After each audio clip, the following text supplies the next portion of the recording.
或者佢唔會老化，外面都冇事，仲可以繼續記住同掛住，喺呢度表示敬意，願你心想事成，唔使擔心表面佢哋。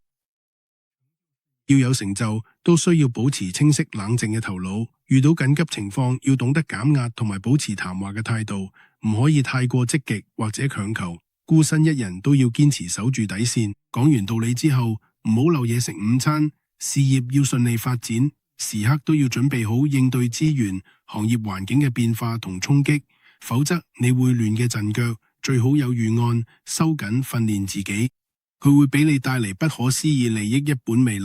佢哋好多附借物，每日都進固定嘅靜坐修，切切相信任何風叔數形象名，好多係業失敗者，多被江湖術所害，多俾你對電利益逆事業，曾會越嚟越光。呢個係好重要嘅因果作。個日，你能維護對得力前世代表，以保護了得力盤。山威力資本最本五更年前經營之公司資源之德，其中戲都係有犯罪記錄嘅年輕人。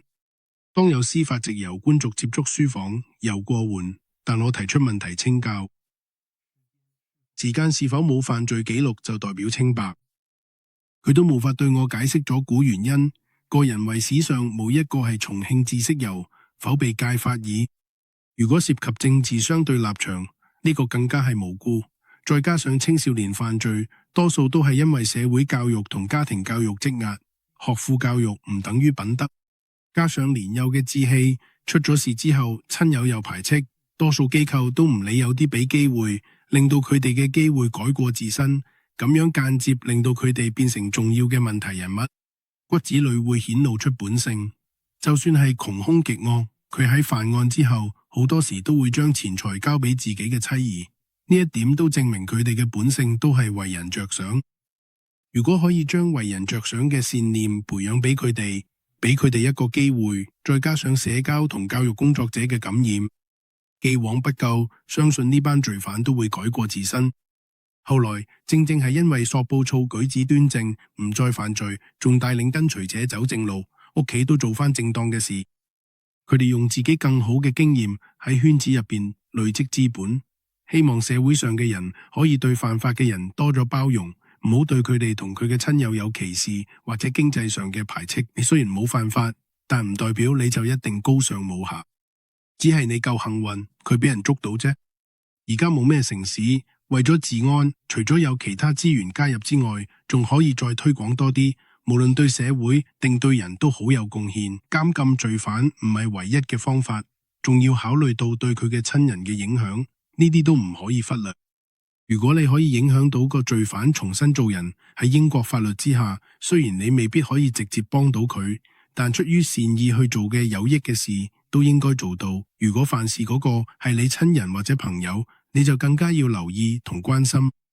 呢個其實係啟發你善念，令你成就更高嘅一條路。基姆之基傳授嘅寶貴經驗，證明世上佢哋係絕對嘅可能改變咗。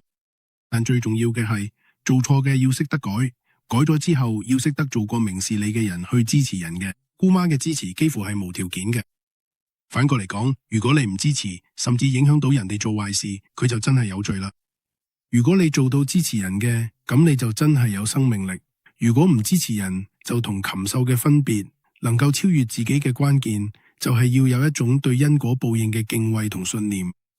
去到中卦，卦中講嘅就係宇宙法則，本來就係咁，善有善報，惡有惡報，大家互相影響，冇得逃避。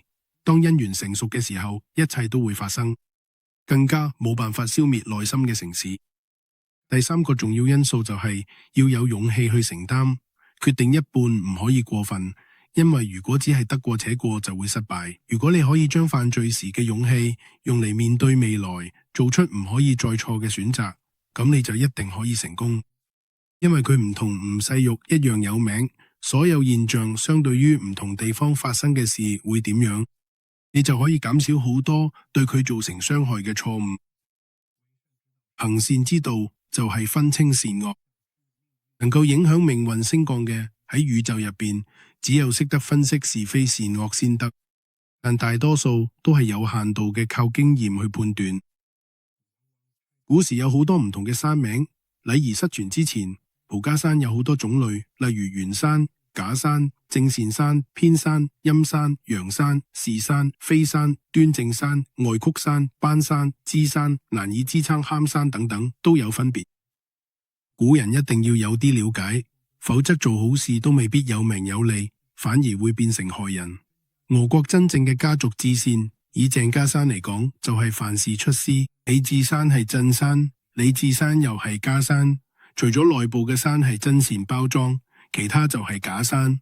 冇所求嗰啲係真山，有所圖謀嗰啲就係假山。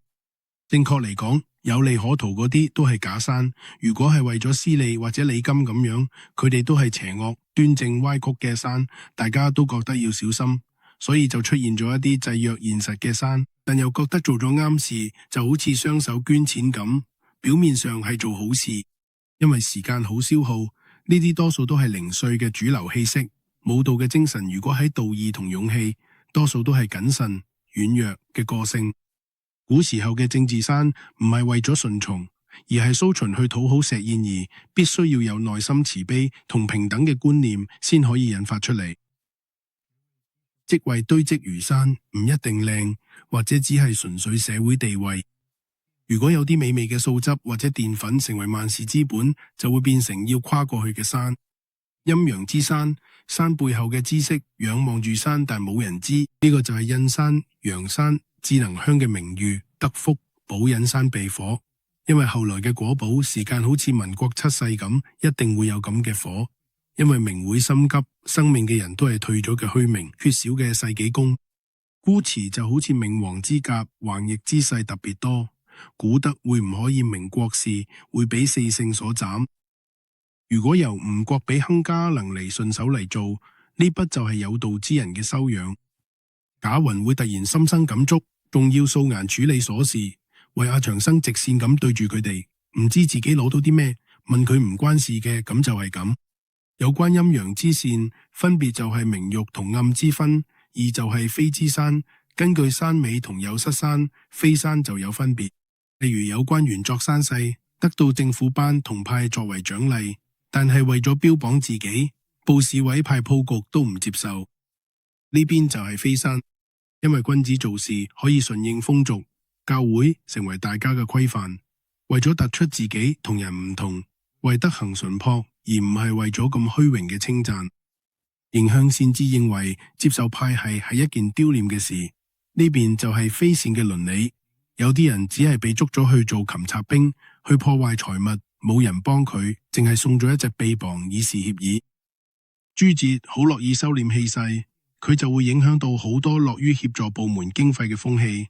理由就係佢係個死咬原著割肯嘅人。以上兩個例子都顯示，官員唔領情拍馬屁係廉潔嘅好事，但接受就會受傷。呢個唔係完美，但效果反而會相反。所以翻山唔可以亂咁，要諗清楚佢哋六不，唔可以淨係啲眼前，必須要睇埋結果，唔可以只講歌。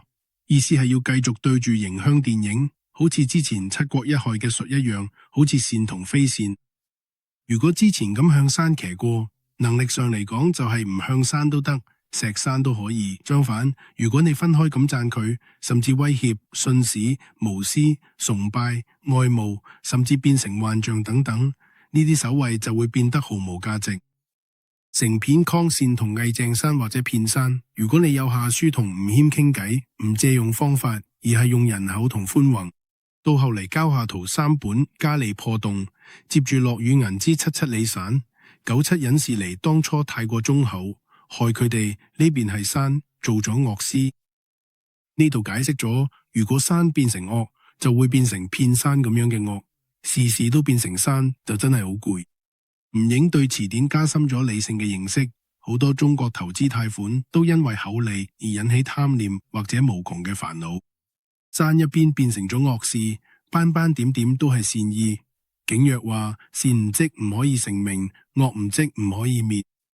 好似江前村方鋪嗰度，萬陽勤村前面有聘女嘅墓地，有天咁抽款，準備入村捐俾宗教團體，代為交往賑災，主持勤為咁祈福。後來聘女家樂富，又再捐咗1萬蚊，但主持叫住幫佢祈福，佢就聽到主持：以前我捐錢，你親自幫我祈福。今日捐1萬蚊，點解要由你代替主持？其實我真係好誠懇，如果唔係你親自幫我祈福，我都唔知點樣報答你。呢1萬元喺你內部同黨員之間都冇以前嘅真誠。古時叫做鞭客，克制冤屈嘅事滿山都係，完全就係半本 J 男一個善事嘅故事。有位官員喺呢個夢境入邊問歌王，佢溫歌王有乜嘢嘅善惡記錄，歌王就冇咗有關嘅善惡記錄補出嚟，發現阿六波講咗全部都係山嘅記錄，波只有極致格王喺郊區填平嘅城梁。但係講到善嘅記憶，600卻係中國惡事數量最多嘅人痕跡。600，佢便好奇問：我知有多倉，點解有咁多嘅惡記？陸見黃大4年不正，就算犯罪不定，做咗差算數。佢喺問善紀錄為和，被惡紀錄中和黃大次數象山6世以上述朝廷奏章，高10傳早演，唔好經常信件，不惜機制建設因秩序增及稅收，會影響基庫。佢遂上書，但超然病危決定接納，何以由此重量？教皇大言最後都接受咗，但係理念就好似山狀普遍咁打完咗。如果被採納咗話，礦山就更加能夠克制，佢天下山達灣就可以有善功德。如果淨係咁山嘅山，雖然好多地方都難以支持，但你只能夠權衡輕重。如果能夠喺困境之中試下驅逐，咁就真係難能可貴。局部亦都特別係名山惡洞前面入針，能夠做到用醫理性去處理善惡之間嘅取捨，再加埋嗰個前後祭品起伏嘅局部3，況且之前修養其實唔使錢都做到。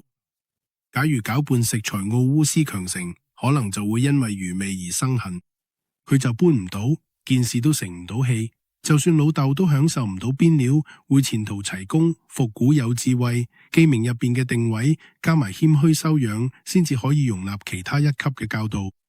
每一次願意付出，知道感恩，受欠無窮嘅道謝，都係我哋活喺時間入邊應有嘅觀念，更加應該隨時隨地將呢啲觀念嘅親友之間傳播，佢社會就可以多啲合拍同向好發展。你為國泰安提供咗好好嘅山源，將來會負責喺眾多名字之中，只有作為雷有條件，先可以培育下一代，影響下一代。元昊珍惜激勵佢哋天賦異稟嘅書生，先有今日嘅成就。再一次更加堅定。有好多朋友問我點解要做主，終於有答案，就係因為我認識到雷鳴又生出咗遠古嘅根源。富豪嘅舞台上，痛苦嘅來源就係物質對宇宙本體、對事物深入認識嘅根源，成為支撐個體存在嘅急切渴望，認為自己係真實，亦都係明同解脫之間最大嘅障礙。但我哋已經習慣咗活動舞台入邊嘅局限，無奈咁接受咗呢套假設同指標，即係符號機器性嘅烙印，冇辦法突破。孤獨嘅名相好似劉代表咁，反覆經歷存在過程中部分流轉嘅境界。喺時間入邊，所有預設嘅字眼都係錯嘅，佢只係一個符號，好多事物都只係表達能力好弱，隱藏嘅喺錯誤嘅標記符號入邊，固執嘅印喺本質上變成偏差，對事物冇辦法用舊有嘅人類經驗去理解。假如你又再一次喺你眼前，唔應該問你想要啲咩，打算觀察嘅時候，你需要對熱情戲劇或者詩德有一定認識。佢已經要對茶友嘅了解，概念要存在，否則佢唔知道你講緊咩。佢根據嘅詞語證明唔到你所講嘅，遇害就會失去你70%嘅知識。局部佢哋可能覺得正確，用費鏡嘅嘢就好似彎滿咁。對客人嚟講，如果用逆時針去表達，其實係錯嘅，因為你能夠明白你表達嘅意思，但係進展唔穩定。嘅茶係咩維度？就算你係女學家或者霍建端嘅科學家，都冇辦法將茶味究竟完整嘅解釋清楚，因為感覺同智能校對都解決唔到。由呢一刻你就知道人嘅局限性啦。如果表達能力弱，其實就係錯誤。知識符號或者標記只係意義，唔係事物本身嘅現象。佢又點幫到我哋去執行呢？佢真係病逝嘅，作為大家主要一齊生活嘅人，因為大家都明白彼此見到嘅老師呢種錯誤。舉例嚟講，資料傳遞同溝通都好難做到完整。再加上世界上唔同地方嘅人，溝通同了解就更加困難。咁例子上，為咗避免誤會，印刷正本、寫信、唱歌，甚至泉水之間嘅交流，都可能因為祖籍或者文化差異而出現問題。到法務會正式結束之後，先發覺到第15屆嘅時候，大家多數都因為彼此之間受到衝擊，令到自己嘅心態同精神都好似經歷咗一番洗禮。喺竹洲有咗燈務係適合用嚟做進步者嘅世事同靈感上嘅溝通媒介，只要識得靈活運用科技，就可以將思想同感覺傳達俾對方。呢個就係解釋功能，做雷遊揭呢種能力係存在嘅，但多數都係佢夢入邊先會發生，除非大家都受過特別訓練。我哋未必有能力克服所有明無胎存在入邊嘅障礙，但我哋可以努力喺雷世界同其他地方建立聯繫，推動國際合作。雖然效果未必理想，但為咗世界和平同積累經驗，可以令大家更加和諧共處，仲可以節省溝通同行動嘅資源。我相信語同運動係我哋90年代中一件好重要嘅事。如果可以好好推廣同配合，呢個世界就可以有一個基本嘅共同基礎，慢慢變成主導。原本嘅想法係，如果世界可以語言相通，就唔會因為誤解而出現衝突。依家南部好多國家嘅執政者都願意放下成就，好似想完成一個為善而聚嘅目標。時尚好多學者喺溝通嘅時候，特別係健身或者屬於分析包裝，除咗表現佢哋嘅虛榮同炫耀之外，可能都代表咗對自己所知嘅事物其實未有深入認識。如果對事物有深入了解嘅智者，佢哋通常都會用最簡單嘅方式去表達好多嘢。至於佢專門研究夢境起源嘅人，更加應該由塑造夢境嘅感覺開始，喺村入邊學習點樣由萌芽到活動形成，去探索夢境嘅內涵。但其實都仲係摸唔到邊。關於夢嘅著作，大多數都只係一啲推測同猜想。但係好多年前喺佛教同其他宗派入邊，有唔少人經過秘密傳授嘅夢境修行法，當中有啲極為重要同難以啟齒嘅內容，佢哋好多時都可以控制自己進入唔同嘅境界，並且能夠守住戒律同掌握關鍵內容。應該話夢境本身係虛幻嘅，但如果有緣分，就可以一代一代嘅傳落去。不過呢啲法門大致可以話有3種夢境現象存在，每次都可能喺其中一種，但大多數都係反覆出現，仲唔使講夢境活動本身有幾複雜。要達到成就，第一種夢係最短暫嘅夢，就係我哋夜晚瞓覺嗰陣做嘅夢，過程中會有現實世界入邊嘅感覺，而且感官功能都會出現，有快樂同痛苦，仲會超越平時或者日常活動嘅範圍。喺夢入邊可以突破世俗任何觀念，感覺好舒服，會超越時空嘅阻隔，喺感覺上覺得係真實存在。但一醒嘅就知道只係夢入邊嘅境界。第一種夢比較長時間，甚至可以延續到死亡，我哋再感受唔到個體明確存在，於是對接觸到嘅外界現象同活動都當佢係真實存在。不過當死亡睇到嗰陣，就會覺察到一切都只係幻象，連個名都唔存在，何況外面任何事物同夜晚夢境入邊嘅情節一樣，原來先係要徹底切斷咗夢。呢啲就係命中注定嘅夢中夢。第三種夢係最長嘅夢，每一段生命完結，就有新一段生命開始出現，不停嘅輪迴，重複呢個過程，呢個現象就係輪迴之夢。我哋修持智慧法門，最終目的就係要解脫呢個最長嘅輪迴之夢嘅束縛。我哋喺4種夢入邊流轉，其實都仲可以即時去面對夢境入邊嘅好壞現象。呢啲都反映咗我哋嘅命運係根據我哋自己一路以嚟嘅行為同埋選擇而寫成同操作出嚟嘅。但如果有人能夠長期接觸夢境，並且經過訓練去控制清醒夢開始，佢就可以控制夢入邊嘅場景，例如唔再見到某啲餐廳或者地方出現。當佢有呢個能力之後，就可以休息。點樣去控制清醒夢嘅成就，就係佢可以控制自己幾時去邊度，或者停留幾耐，佢唔會墮落嘅惡劣環境嘅低層次，例如落地獄道或者其他惡道。佢可以喺師傅嘅指導下，佢有資源嘅地方繼續修行。山野子量就係咁樣突破第3次輪迴。如果冇繼續努力修行，就可以超越輪迴。一般人好難真正休息，亦唔容易有突破。特別係而家呢個繁華世界，充滿虛偽同功利嘅社會，大家都盡量自我保護，有機會就會互相攻擊，唔好太多去理會咗無謂嘅事。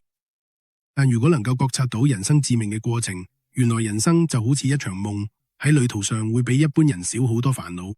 要集中精神，保持原有嘅清明同心思，好似三國時代嘅空明層次一樣。蒙瑞圓著，憑我所知，佢真係唔愧係歷史上嘅代表人物。唔同宗教，例如釋迦牟尼、耶穌、穆罕默德，佢嘅三位對唔同根器嘅人都會講唔同層次同毅力，其實都係事實嘅一種。喺追求智慧嘅過程中，如果大家可以和諧共處，就可以減少時間同摩擦，唔會再有咁多執政悲劇或者善惡對立，好似埃及咁樣。最後，基於出標，喺室內再次無常嘅分段命運，可以同和諧一齊度過三生。喺石中縣各種舞四波嘅情況下，埃及人就好似精神一樣，盡量同周圍嘅人交際，吸引嘅支持者同生者。耶穌更加係無我精神嘅象徵，佢被釘喺十字架上，呢個形象震撼嘅所有人，令德行同香氣嘅聲源流傳得更加順暢。但後來，所有通靈者反而引入咗釋放迷信同宗教權力嘅力量，用理性去衡量，達到公共權利嘅伸張。為咗消滅所謂正義聖戰嘅發動，犧牲咗無數名師同人類，因為宗教執政帶嚟咗無數悲劇。相信匪創教主失去所寄託之後，已經為宗教加咗好多繁瑣規條，配合埋古老封建嘅總規範，將宗教困喺室內，喺思想同智慧啟發方面造成咗好大嘅束縛，綠道非常得。有冇神隊嘅批評者下達追殺令，話教主聖與蒙柴再招嗰啲焦土係為咗展現魄力？有冇記載講到冇師傅攞到世上之後就順理成章咁接受嘅教義同師承？同三國柱一樣，有平等博文精神，都俾人偷咁冇用，但對外就好似李明偉咁，將佢分世紀嘅包裝抽取出嚟，變成一個虛偽嘅表述，根本咁分別。有啲傳教士更加理直氣壯咁，用宗教作為呃人同收割英四句各國涉華貪腐嘅火種。兩國幾千年嘅戒律，7個擁有財富嘅人，相信會帶領一班盲目崇拜信仰嘅人爆炸社會。我哋應該好好咁爭取翻身。我哋所珍藏嘅善念，而家正俾咗外來問題同內部洩漏嘅力量侵蝕緊。宗教嘅毅力可以帶嚟啟發人類行善嘅智慧連結，亦都可以平衡社會藍圖上面嘅衝擊，對於維持社會道德同法律嘅需求有一定作用。喺歷史上，佢一個宗教唔能夠流傳得好耐，呢個係任何主義思想一開始都做唔到嘅持續力。宗教之所以有質量，主要係因為創教人本身嘅無私同堅持。無謂嘅同情同慈悲已經證明咗，真正有慈悲愛先至係最光亮，影響力可以流傳得好遠好長。對於推廣任何主義思想嘅人都應該遠離暴力、壓迫同扭曲，要加以神聖化，甚至作出修正。就算你可以統治成個世界，當你離開呢個世界嗰陣，你將會一無所有，歷史會對你作出有共鳴嘅評價。如果一個參政者能夠有正確嘅宗教思想同信仰，無論啱定唔啱，都應該有比較同批判，但係夠以善良同宗教嘅力量去賦予人心，呢樣先至係最重要。否則智慧只會令宗教變得更加無知，甚至損害創教主嘅名聲。最重要嘅係美德同宗教即使失控，都有咗自己完整嘅一面。起碼喺信仰圈入邊一直都係咁，所以我哋對唔同信仰應該保持平靜同包容嘅態度。石頭上有好多唔同嘅植物存在，吳中可以話係最靚嘅歌善盛場，佢哋可以互相呼應，一齊同宇宙共存。點解會有咁多煩惱同累贅？就係因為做唔到同唔同國家、種族、宗教和諧共存。吳英浩嘅翻身就係放棄同原始類型四季討論，之後慢慢變成用銀製品嘅代表，對事物嘅深層治療。階級人士就被不斷流轉嘅物質世界困住。呢個情況就好似佛陀講咗幾億次嘅深刻嘅描述。無論你信仰咩宗教，都應該睇下佛陀嘅經典。只要你有心，總會得到嘅啟發。本來無意，可能仲會想推廣佛陀嘅教義。但作為明白得分更高嘅人，喺室內都可以達到和平同安住，或者話環境、古人寫作、宣傳同推廣都無可避免要用科學家同第三者嘅態度去睇呢啲經典。雖然有啲唔同，佛陀從來都冇強迫人相信佢嘅教義，從知識同教導佢哋，呢個先係最主要嘅態度。連泰國喺1997年都有秘術成日提到佛陀，但都係為咗建設世界和平。相信只要有一定嘅基礎，歷史上所有宗教家都可以放低一切執着，走向和平嘅康莊大道。按照道理去做歷史貢獻，唔好接觸任何分析同埋偽裝。疫情就好似一面污染嘅鏡，對住你嘅信徒。所有宗教人士同信徒都要保持冷靜，直接了解你接觸嘅傳教或者經論嘅深層意思，唔好帶感情去處理。因為而家呢個時代大多數都係虛偽。雖然有喺疫情下嘅傳教分子包裝得好靚，但內裏未必比世俗更加失敗。自己嘅醜惡如果唔用理性去信仰各種宗教，將會帶嚟更多麻煩。比起喺宗教信仰嘅人，問題會更多。另外，冠雲同3年前去中國旅行喺岳王廟參觀室，但係攞入去參拜。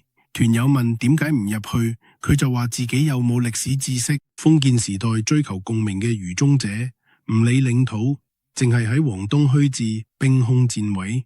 如果當時唔係因為勤快揾翻唔識分寸，百姓唔知要受幾多苦。古時嘅勤快，最後俾世俗思想判佢做歷史罪人。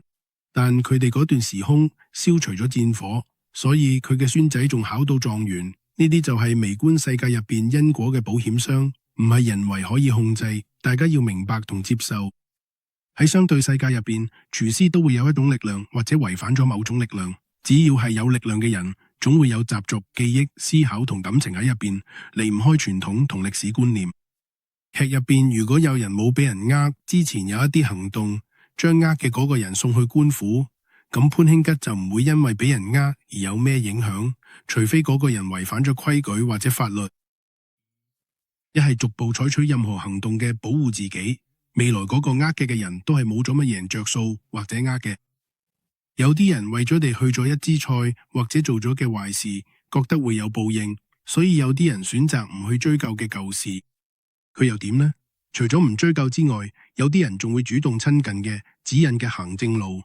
呢種人嘅世上唔多見，就算有都係咁，修行好高嘅人，普通人更加難做到。第二種情況就係，有啲人未俾人呃，之前已經好緊張，唔單止要追翻俾人呃嘅損失，仲要加埋代價，結果就會搞到成件事好大，甚至喺佢做成書入邊嘅案例，成為一個特別嘅國寶。扮正嘅豬嗰啲人嘅態度，好似喺微觀世界入邊會向下沉，爭取嘅人只係向住請願嘅目標行，但做多啲嘢無謂嘅嘢，官都未必知，結果又再輪迴一次。其實凡事都有缺陷，對立本來就係佢，每個人都有佢哋自己分段四氣嘅問題。喺野生動物保育、佛教、修行、彌勒法門嘅人，對某啲危險嘅觀點都未必真係了解得咁深。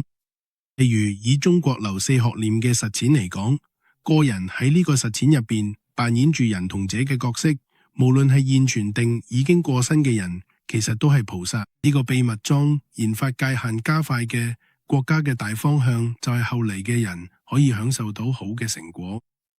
我哋唔知道過去未來，我哋都唔清楚。